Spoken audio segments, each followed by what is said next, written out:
कि अभाज्य गुणनखंड विधि द्वारा निम्नलिखित पूर्णांक के एलसीएम तथा एचसीएफ ज्ञात कीजिए।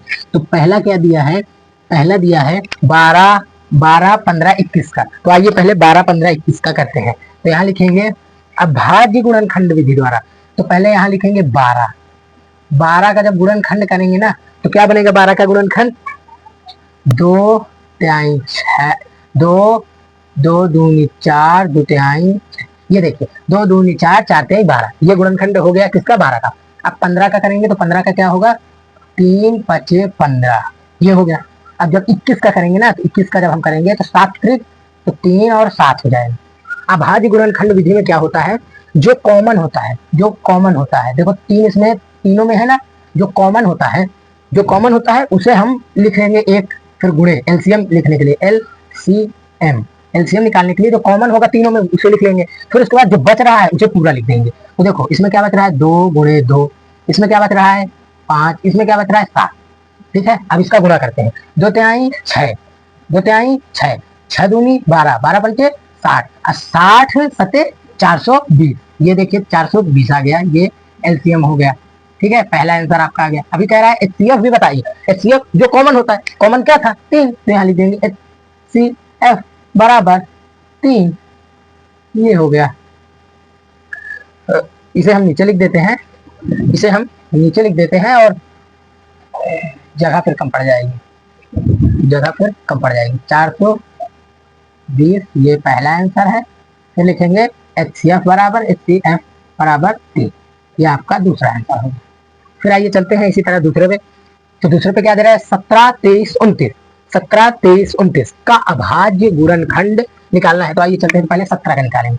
तो 17 का हम जब गुणनखंड करेंगे ना तो 17 सिर्फ 17 एक ही के पहाड़े में आता है। ठीक है, तो 7 गुणे 1 कर लेंगे। ठीक है, फिर 23 का करते हैं, 23 भी एक ही के पहाड़े में आएगा, एक ही के टेबल में आएगा। ये हमने कर दिया, ये 1 कर दिया। फिर उसके बाद क्या करा है 29, 29 बराबर 29 भी ऐसा ही कुछ है। ठीक है, अब इसको ऐसे ऐसे, तो अब इसमें क्या करना है, जो कॉमन है पहले जो कॉमन है उसे लिख लेंगे। तो जो कॉमन है L L L C M बराबर 17 गुणे 23 गुणे 29। ठीक है, और जो एक था, एक का मान कुछ नहीं होता लेकिन हमने लिख लिया। ठीक है, तो देखिए अब 17 का गुणा इसमें कराएंगे और 29 का गुणा इसमें कराएंगे।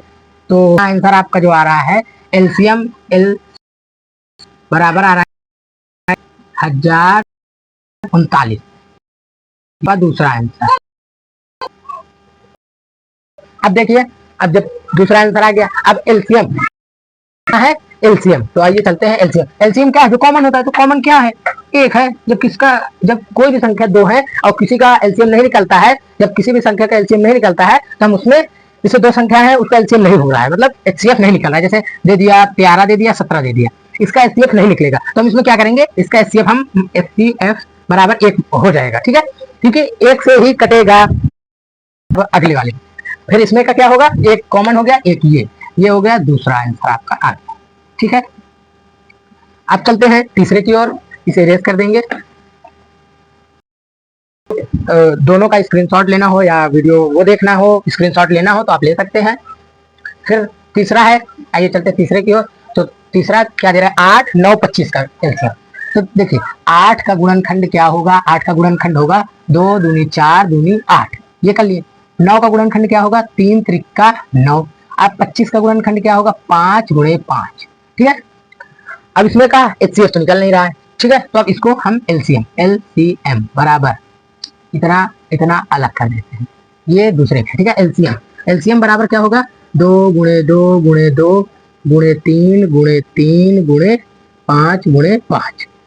आइए इसका गुणा कराते हैं, 2 दूना 4, 4 दूना 8, 8 त्रिक 24 और क्या दे रहा है 24, 24 त्रिका 72। अब 72 पंचे 360, 360 पंचे 1800,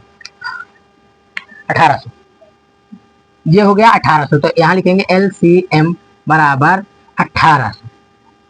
ठीक है, अब चलते हैं एचसीएफ की ओर, एचसीएफ की ओर चलते हैं। तो एचसीएफ इसमें क्या है, कुछ कॉमन हो रहा है नहीं। तो इसमें जब किसी में कोई कॉमन नहीं होता, हम बताते हैं ना कि किसी में कोई कुछ नहीं कॉमन होता, तो वहाँ एचसीएफ हम लोग क्या मान लेते हैं 1।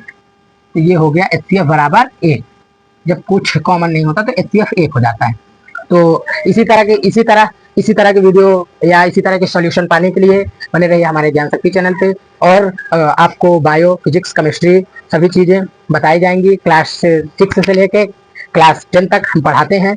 तो अभी कुछ दिनों मतलब नया चैनल है हमारा, तो आप घबराइए नहीं, अभी देखिए। और कुछ दिनों में हम लाइव चैनल भी चलाएंगे, तो इसी तरह की वीडियो और इसी तरह की मज़ेदार समझाने के लिए अच्छे से बने रहिए हमारे ज्ञान शक्ति चैनल पे। चलते हैं अगली वीडियो।